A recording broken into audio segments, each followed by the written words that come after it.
सीखने की प्रक्रिया को और आगे बढ़ाते हैं। आज हम लोग जिस प्राइजेक्शन और मूविंग एवरेज पर बात करेंगे वो है 21 और 6 के मूविंग एवरेज का एक कॉम्बिनेशन, जिसको हम क्रॉसओवर के साथ प्राइजेक्शन बेस्ड ट्रेड करते हैं।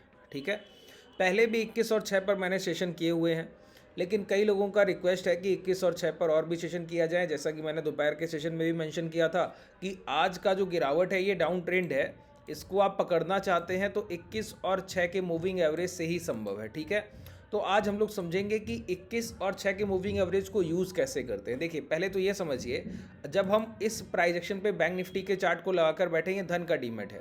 ये धन का डीमेट का लिंक आपको डिस्क्रिप्शन में मिल जाएगा। इसमें आपको, अब मैं जब 2 मिनट के टाइम फ्रेम को यूज़ कर रहा हूँ ना, तो इंट्राडे में बहुत लोगों का रहता है कि इंट्राडे के लिए कोई सेटअप आपके पास होना चाहिए, इंट्राडे में कैसे ऑर्डर एग्जीक्यूशन हो, है ना। तो 2 मिनट के टाइम फ्रेम पर ही इंट्राडे हमारे ट्रेडर भी ट्रेड करते हैं, वही मैं आपको भी सजेस्ट कर रहा हूँ। ठीक है, 2 मिनट का टाइम फ्रेम आपको ट्रेडिंग व्यू के चार्ट्स में और नहीं मिलेगा, यहीं पर मिलेगा धन के चार्ट में। उसका लिंक डिस्क्रिप्शन में। अगर आप हमसे जुड़ना चाहें, हमारे टेलीग्राम चैनल से जुड़ना चाहते हैं, तो नीचे डिस्क्रिप्शन में टेलीग्राम चैनल का भी लिंक है, वहाँ भी आप जुड़ सकते हैं। वहाँ पर जो बेसिकली हम लोग हैज पोजीशन ट्रेड करते हैं, वहाँ पर अपडेट आपको रेगुलर बेसिस पे मिलते रहते हैं। हमारे ट्रेडर्स कैसे हैज बनाते हैं, पोजीशंस कैसी होती हैं, वो सारी चीज़ें आप वहाँ पर देख सकते हैं। देखिए, अब समझिए 21 और 6 के मूविंग एवरेज को यूज़ कैसे करना है। पहले तो एवरेजेस को समझ लेते हैं। अच्छा, अगर हम 2 मिनट के टाइम फ्रेम पर 21 का मूविंग एवरेज यूज़ कर रहे हैं, मतलब पिछले 42 मिनट का औसत। एक कैंडल अगर 2 मिनट का बना है, अच्छा मूविंग एवरेज तो सभी को पता है ना, कोई भूला तो नहीं है, मैं बता दूं, दोबारा से समझ लीजिए। मूविंग एवरेज जो होता है उसका सोर्स होता है क्लोजिंग। ठीक है, सोर्स क्या होता है? सोर्स होता है क्लोजिंग। क्लोजिंग के बेसिस पे हर कैंडल की क्लोजिंग, तो पिछली 2-2 मिनट की अगर 21 का मूविंग एवरेज मैं यूज़ कर रहा हूं, तो पिछले 2-2 मिनट की 21 कैंडल का जो क्लोज रहा होगा, जैसे इस कैंडल का क्लोज क्या है, यहाँ पर OHLC लिखकर आता है। ठीक है, तो जितनी पिछली 21 कैंडल, जैसे इस कैंडल का क्लोज यहाँ पर C देखिए लिखा है, हटा दूं पहले इसको, हर कैंडल पे मैं कर्सर ले जाऊंगा। 48,314, अगली कैंडल की क्लोजिंग है 48,318, अगली कैंडल की क्लोजिंग है 48,293, अगली कैंडल की क्लोजिंग है 48,271। तो ऐसे 21 कैंडल्स की जो क्लोजिंग होगी, लास्ट प्रीवियस अभी जो आखिरी की 21 कैंडल बनी है, उनकी जो क्लोजिंग है उसका एवरेज निकाल कर देता है 21 का मूविंग एवरेज, जब आप 2 मिनट के टाइम फ्रेम पे लगा के दें। इसका मतलब है पिछले 42 मिनट का औसत आपको निकाल कर दे रहा है क्लोज बेसिस पे। 2-2 मिनट का डिफरेंस है, और हर 2 मिनट के बाद की जो मार्केट की क्लोजिंग आ रही है उसका एवरेज निकाल कर दे रहा है पिछले 42 मिनट का। कौन? 21 का मूविंग एवरेज। इसको हम कहते हैं इंट्राडे में ट्रेंड आइडेंटिफिकेशन। क्या बोलते हैं? मैंने क्या कहा? इंट्राडे में ट्रेंड आइडेंटिफिकेशन। इंट्राडे में मतलब आज ही आपको बाइंग अपॉर्चुनिटी या सेलिंग अपॉर्चुनिटी देखना है, और आज के आज अपने ऑर्डर्स को एग्जिट और एग्जीक्यूट करके निकल जाना है। ठीक है, आज ही खरीदना है, आज ही बेच के चले जाना है। 1 घंटे आधे घंटे का ट्रेड। 2 मिनट के टाइम फ्रेम का जो टाइम फ्रेम 2 मिनट का है, इसका जो होल्डिंग पीरियड होता है वो 25 से 30 मिनट। ये मैक्स ड्यूरेशन में बता रहा हूँ आपको। जो टारगेट अचीव हो गया वो 15 minute 10 minute on an average 10 से 15 मिनट में अचीव होता है। ठीक है, अगर ऐसा लग जाएगा वो भी 10 से 15 मिनट, टारगेट मिलेगा वो भी 10 से 15। Max to max duration 30 minute मैंने आपको बताया, 25 से 30 मिनट। इससे ज़्यादा कभी होल्डिंग टाइम नहीं होता है। अच्छा, इससे एक बेनिफिट और होता है, 2 मिनट के टाइम फ्रेम पर जब आप ट्रेड कर रहे हैं तो प्रीमियम डिके, जिसको आप थीटा बोलते हैं, थीटा डिके आपको नहीं देना होता है। थीटा डिके क्या होता है सभी लोग समझते हैं ना, मैं आपको समझा दूं। कई बार क्या होता होगा कि जैसे 48,300 का बाजार है, तो आपने 48,600 का कॉल बाई कर लिया, और प्राइस 48,300 पर ही रुका है, ना तो ऊपर जा रहा है ना नीचे जा रहा है, ना तो आपका SL एरिया ट्रिगर करने जा रहा है, ना ही आपका टारगेट ट्रिगर करने जा रहा है। तो होता क्या है, अगर 48,600 आपने 100 रुपए पर बाई किया, तो बाजार 48,300 पर ही बना रहेगा। ये 100 रुपए का प्रीमियम अगर 2-3 घंटे होल्ड कर लिया तो 90 रुपए आ जाएगा। तो ये 10 रुपए जो आपका वैल्यू गया ना, ये टाइम की वैल्यू थी। ऑप्शंस में प्रीमियम होता है, शेयर की वैल्यू होती है, ऑप्शंस में प्रीमियम होता है, टाइम की वैल्यू होती है। हर एक्सपायरी को ऑप्शंस जीरो होते हैं, आउट द मनी सारे, कॉल साइड भी पुट साइड भी। इसका मतलब है जो भी उनमें वैल्यू है वो सभी जीरो होंगी एक्सपायरी को। इसीलिए हम लोग एक बात हमेशा आपको मना करते हैं, क्या बोलते हैं? ऑप्शन बाइंग तभी कीजिए जब बहुत हाईली स्किल आपके पास हो प्राइस एक्शन को पढ़ने का। जब तक ऑप्शन बाइंग कभी नहीं की जाती है जब तक आपने बाजार में कम से कम 4 से 5 साल लगातार ट्रेड ना किया हो, वो भी बहुत स्किल के साथ। ठीक है, तब तक किया जाता है सर हेजिंग की जाती है। हेजिंग अगर आप लोग सीखना चाहें तो उसके लिए डिस्क्रिप्शन में आपके पास कॉन्टैक्ट डिटेल है, वहाँ से आप कॉन्टैक्ट करके हेज के लिए सीख सकते हैं। देखिए समझिए, मैं आपको समझाऊँ तो मैंने कहा 21 के मूविंग एवरेज में 2 मिनट के टाइम फ्रेम पे यूज़ करने में ये करता है ट्रेंड आइडेंटिफिकेशन कि बाजार की चाल किस ओर है। ठीक है, हमको क्या समझ आएगा कि बाजार का मोमेंटम आएगा किस ओर। अच्छा, एक बात और यहीं पर बता दूं, कई बार आप लोग तकलीफ में आते हैं, मैं बोलता हूं बाजार की चाल किस ओर है, इसका मतलब क्या हुआ, बाजार में चाल है। बाजार में हर समय चाल नहीं होती है सर, एक बात समझ लीजिए, बाजार में 3 तरीके का मोमेंटम होता है, हायर हाइज, लोअर लोज और कंसोलिडेशन, चॉपी मार्केट। तो जब चॉपी मार्केट होता है तो बाजार में कोई चाल नहीं होती है, करेक्शन भी नहीं होता है, कंसोलिडेशन हो रहा होता है, बाजार का नो मोमेंटम जोन होता है वो। तो ये कंसोलिडेशन मार्केट को आपको पहचानना आना चाहिए। जब चाल होगी तभी हम 21 और 6 के एवरेज को यूज़ करते हैं, जब मोमेंटम होगा तभी यूज़ करेंगे। मोमेंटम डेड है तो नहीं यूज़ कर रहे हैं। ठीक है, समझ लीजिए इस बात को, नहीं तो बार बार आपके एसएल हंटिंग होगा, आप लोग परेशान होंगे। 21 का एवरेज क्या करता है, 21 का एवरेज ट्रेंड आइडेंटिफिकेशन कि आपको ट्रेड एग्जीक्यूशन करना किस ओर है वो बता रहा है। ठीक है, और उसी के साथ 6 का एवरेज करता है आपके एंट्री पॉइंट्स को तय करता है कि कब खरीदना है। अगर 21 के ऊपर भाव है तो मतलब खरीदना है, और 6 के नीचे आकर एक बार ऊपर गया तो समझ लीजिए इस भाव पर खरीदना है। ठीक है, 21 का एवरेज बता रहा है कि आपको करना क्या है, खरीदारी करनी। अगर 21 के नीचे एवरेज है, एवरेज के नीचे प्राइस है 21 के नीचे, तो आपको बिकवाली करनी है, लेकिन किस प्राइस पर करनी है वो 6 का मूविंग एवरेज तय करेगा। ठीक है, अब यहाँ पर प्राइजेक्शन का थोड़ा रोल होता है, जितनी मैंने अभी आपको बात बताई पहले इसको समझ लिया जाए, फिर हम लोग प्राइजेक्शन की तरफ बढ़ते हैं। बहुत ध्यान से सुनिए, मैंने आपको अभी तक बताया कि 21 और 6 के मूविंग एवरेज को इंप्लीमेंट कैसे करेंगे, समझ लें। मूविंग एवरेज यहाँ पर प्लॉट कीजिए, और मूविंग एवरेज प्लॉट करके विजिबिलिटी को थोड़ा सा हम लोग बढ़ा दें, इस तरीके से अगर कर दिया जाए थोड़ा सा हाई लेवल पे, और यहाँ पर ये एवरेज जो है इसको हम 21 का कर देते हैं। ठीक है, और स्मूथिंग लाइन को चेंज करना, एक्सपोनेंशियल मूविंग एवरेज मत यूज़ कर लीजिएगा। कई लोग कमेंट सेक्शन में मुझको बोलते हैं कि मैं आप स्मूथिंग लाइन चेंज कर रहे हैं, इससे एक्सपोनेंशियल नहीं हो गया। मैं करना ही नहीं चाहता हूँ एक्सपोनेंशियल, तो होगा क्या। ठीक है, मैं जैसे बोल रहा हूँ वैसे ही यूज़ करना है।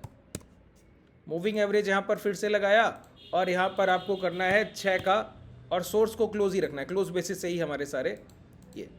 इसका थोड़ा सा हम लोग डार्क कर लें इसको भी स्टाइल में, विजिबिलिटी को, तो आपको देखने में आसानी होगी, प्राइस पर नज़र बेहतर रहेगी। थोड़ा सा डार्क रखें इसको अगर, ठीक है, अब ठीक है, चलिए ठीक है। अब देखिए ज़रा यहाँ पर समझिए, मैंने क्या कहा, अगर प्राइस 21 के मूविंग एवरेज के ऊपर है, क्या बोला मैंने, अगर प्राइस 21 के मूविंग एवरेज के ऊपर है तो बाइंग है, अगर प्राइस 21 के मूविंग एवरेज के नीचे है तो शॉर्ट सेलिंग है। अब ये रेंज मार्केट है, अब जो ट्रेडर इस मार्केट को नहीं पहचान पा रहा है ना, वही तकलीफ में। मैंने क्या कहा, 3 तरीके का मार्केट होता है, up trend, consolidation, down trend. ये डाउन ट्रेंड है, अभी मैं आपको अप ट्रेंड दिखाऊं, ये अप ट्रेंड है, और ये कंसोलिडेशन है जो अभी दिखाया। ठीक है, तो आपको पहचानना आना चाहिए प्राइजेक्शन में। समझ लीजिए, मैंने बहुत सारे सेशन किए हैं कि कंसोलिडेशन मार्केट को कैसे आइडेंटिफाई किया जाता है, पहचाना कैसे जाता है। मैं उसमें से एक वीडियो पिन करा दूंगा नीचे डिस्क्रिप्शन में, जो टेलीग्राम का लिंक है वहाँ पर एक वीडियो में आइडेंटिफिकेशन के लिए कि पहचान कैसे लें कि बाजार का मोमेंटम क्या है, उसके लिए वीडियो पिन करा दूंगा, उसको जाकर ज़रूर देख लीजिएगा। ठीक है, समझ लीजिए, पहले इस बाजार में कोई भी मूविंग एवरेज यूज़ नहीं करना है। इसको समझने का बहुत साधारण तरीका है, जब भी प्राइस में इक्वल हाइज और इक्वल लोज लग रहे हों और बड़ी कैंडल्स के फॉर्मेशन ना हो रहे हैं। सिंपल मैं आइडेंटिफिकेशन बता दे रहा हूँ। मैंने कहा जब प्राइस में इक्वल हाइज और इक्वल लोज लग रहे हो, कि बाजार पिछली बार 100 से गिरा 95 आया, फिर गया तो 100 रुपये से फिर लौट आया, और गिरा तो फिर 95 50 से फिर लौट गया, फिर गया तो 99 50 से फिर लौट आया, फिर आया तो यहाँ भी 95 को टच करके फिर लौट गया। तो ये क्या है, जहां तक चल के जा रहा है वहीं तक बार बार चल के जा रहा है, जहां तक गिर कर आ रहा है वहीं तक बार बार गिर के आ रहा है। 95 पिछली बार आया, इस बार कहाँ आया, फिर 95 के पास आया, इस बार कहाँ आया, फिर 95 आया। तो ये इक्वल लो है, पिछली बार जितना लो लगा था वही लो बराबर लगा है, वही लो फिर लगा है, इक्वल हाई है। पिछली बार जहां तक चल के गया था वही दोबारा, वही तीसरी बार भी। अच्छा, इस मोमेंटम में कभी कभी प्राइस एक बार थोड़ा सा ऊपर निकलेगा फिर अंदर आएगा, एक बार थोड़ा सा नीचे निकलेगा फिर अंदर आएगा। तो आप लोग यहाँ परेशान हो, आपको लगता है ब्रेकआउट हो रहा है, ब्रेकआउट हो रहा है। नहीं, ब्रेकआउट वैलिडेशन का टेक्निक समझ लीजिए। ब्रेकआउट वैलिडेशन जिसने नहीं समझा, प्रीवियस ट्रेंड नहीं समझा, ये सारी चीज़ें देखिए, आप लोग सेटअप से कभी प्रॉफिटेबल नहीं होंगे। प्राइजेक्शन के साथ जब आप चीज़ों को समझने लगेंगे तब प्रॉफिटेबल होंगे। ठीक है, आपने प्राइजेक्शन समझा नहीं, आपको कोर कॉन्सेप्ट क्लियर नहीं कि कैंडलस्टिक्स को कैसे समझा जाए। ठीक है, अब उसके पहले आप सोच रहे हैं कि प्रॉफिटेबल हो जाएगा, कैसे हो जाइएगा सर। ठीक है, संभव ही नहीं है, कोई सेटअप आपको प्रॉफिटेबल नहीं बना रहा है। अब ये 21 और 6 का मूविंग एवरेज उन ट्रेडर्स के लिए बहुत बेहतर काम करेगा जो आइडेंटिफिकेशन जानते हैं, पहचान जानते हैं कि कब कंसोलिडेशन का मार्केट, जैसे कि हमारे बैच के सारे स्टूडेंट्स जो क्लासेस कर रहे हैं उनको पता है कि पहले 5 मिनट में बाजार पहचान लेते हैं कि आज का बाजार कैसे है। शुरुआत के पहले 5 मिनट में ट्रेडर्स अपना पोजीशन लेते हैं, और जिस दिन लेने का मौका होता है, जैसे आज का दिन, मॉर्निंग के पहले 15 मिनट में सारे ट्रेडर्स पोजीशन बनाकर बैठे। कैसे पता है? आइडेंटिफिकेशन। क्लासेस में आप लोग सीखते हैं कि पहचान क्या है बाजार की, कैसे पहचाना जाए कि आज का बाजार रहेगा कैसे, और मॉर्निंग में एक बार माइंडसेट बन गया तो फिर पूरे दिन कभी भी आप गलती नहीं कर सकते।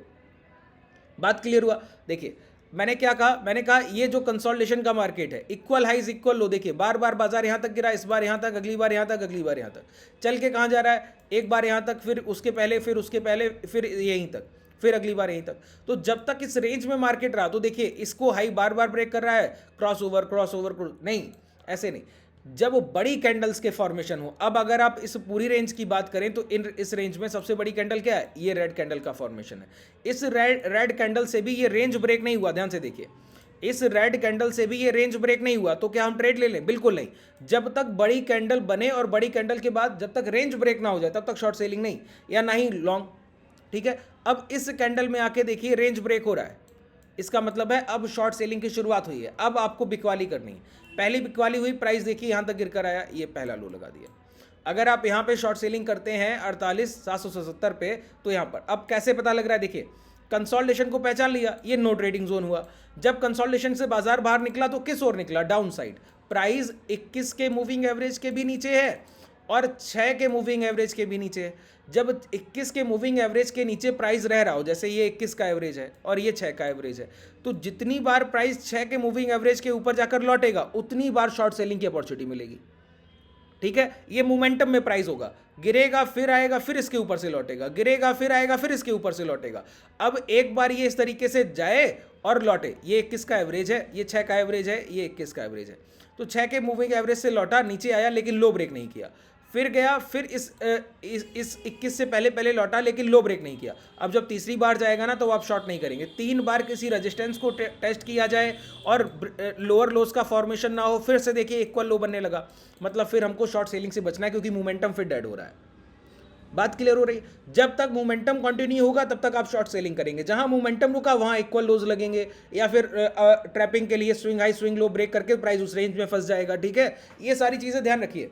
अगर आप मोमेंटम को ट्रेड करना नहीं समझ रहे तो तकलीफ है, बाकी तो चीजें ठीक है। अब देखिए 21 के मूविंग एवरेज के नीचे प्राइस है और ये 21 के मूविंग एवरेज के नीचे से 6 के मूविंग एवरेज के नीचे आया, शॉर्ट सेल करना है। रेंज के भी बाहर निकल गए, शॉर्ट सेल करना है।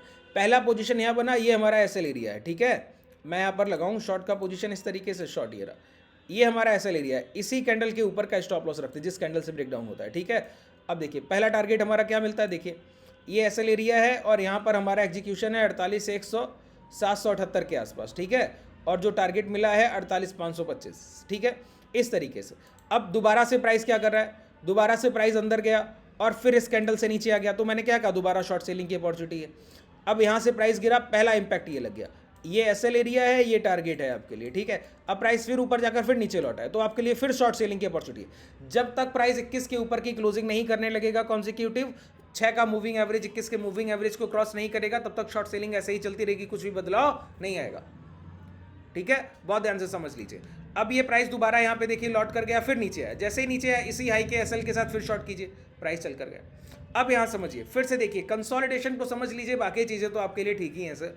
अब देखिए प्राइस फिर यहाँ चल कर गया और फिर लौट कर आया, लौट के आने में आपको शॉर्ट सेल करना है। शॉर्ट सेल करने में प्राइस ने एक लो तो लगाया लेकिन फिर चल कर गया, अब इस हाई के ऊपर नहीं जा रहा है, इसके पहले फिर लौट रहा है। अब आप गौर करिए, यहाँ पे जितनी बार यहाँ पे जब शॉर्ट सेलिंग मिला तो ये लो ब्रेक हुए, नया लो लगा कि नहीं लगा, यहाँ शॉर्ट सेलिंग किया तो नया लो लगा कि नहीं लगा, यहाँ शॉर्ट सेलिंग किया तो नया लो लगा कि नहीं लगा। लेकिन जब यहाँ शॉर्ट सेलिंग किया तो प्राइस ने आपका एसएल नहीं लिया लेकिन नया लो नहीं लगा रहा है, बार बार वहीं रुकने की कोशिश कर रहा है, फिर प्राइस वहीं पहुंच रहा है, फिर अंदर आ रहा है। मतलब 1 2 3 बार ये इक्वल लोज लग गए, मतलब अब इस पोजीशन पे अपना कॉस्ट पे निकल जाइए, थोड़े बहुत मुनाफे में बाहर निकलिए। क्यों? अब दोबारा से प्राइस या तो मोमेंटम शिफ्टिंग करे, मोमेंटम शिफ्टिंग का मतलब है प्राइस अपना ट्रेंड चेंज करते हायर की तरफ निकल जाए, या फिर जब लो ब्रेक करेगा फिर से बड़ी बड़ी बड़ी कैंडल बनेगी इसी रेंज को ब्रेक करते हुए डाउन साइड या हायर साइड, तब आप ट्रेड करेंगे। बिल्कुल सिंपल है, बिल्कुल आसान है, कुछ भी एक्स्ट्रा ऑर्डिनरी करने की जरूरत पड़ रही है नहीं, बहुत आसान होता है प्राइस को समझना, मूविंग एवरेजेस को समझना। लॉन्ग करने के लिए भी यही है, ये 21 का एवरेज है, ये 6 का औसत है। ठीक है, अगर प्राइस किसी रेंज में नहीं है एक बार हाई लगाता है, नीचे आता है, जैसे ही लौट कर जाए लॉन्ग कीजिए। अगर ये स्विंग हाई ब्रेक हो गए तो दोबारा लौटने का फिर वेट कीजिए, जैसे ही लौट कर फिर अंदर आएगा फिर लॉन्ग कीजिए। अगर ये हाई ब्रेक हो गए तो फिर लौटने का वेट कीजिए, जैसे ही अंदर आए फिर लॉन्ग कीजिए। फिर ये यहाँ पर इस तरीके से आपको टारगेट देता रहे। ठीक है, अब ये एक बार क्या करे, इस 6 के मूविंग एवरेज के नीचे तो आए, चल कर जाए, इस हाई को ब्रेक ना करे, फिर नीचे आए, फिर चल कर जाए, इस हाई को ब्रेक ना करे। समझ लीजिए अब लॉन्ग की पोजीशन हमको नहीं लेनी है जब तक ये रेंज ब्रेक नहीं होगी जो भी बन गई। या तो डाउन साइड ब्रेक करे, ये 6 का मूविंग एवरेज 21 को क्रॉस करे और फिर प्राइस भी 21 के नीचे आ जाए और फिर यही शॉर्ट सेलिंग की इस तरीके का मोमेंटम। ठीक है, इन चीज़ों को ध्यान रखिए। कंसोलिडेशन मार्केट में हमको अपना ट्रेड्स को अवॉइड करना है, और वो कैसे होता है, इक्वल हाइज और इक्वल लोज से होता है। ठीक है, और ट्रेंडिंग मार्केट, मोमेंटम मार्केट में हमको अपनी पोजीशंस में अपॉर्चुनिटी देखना है।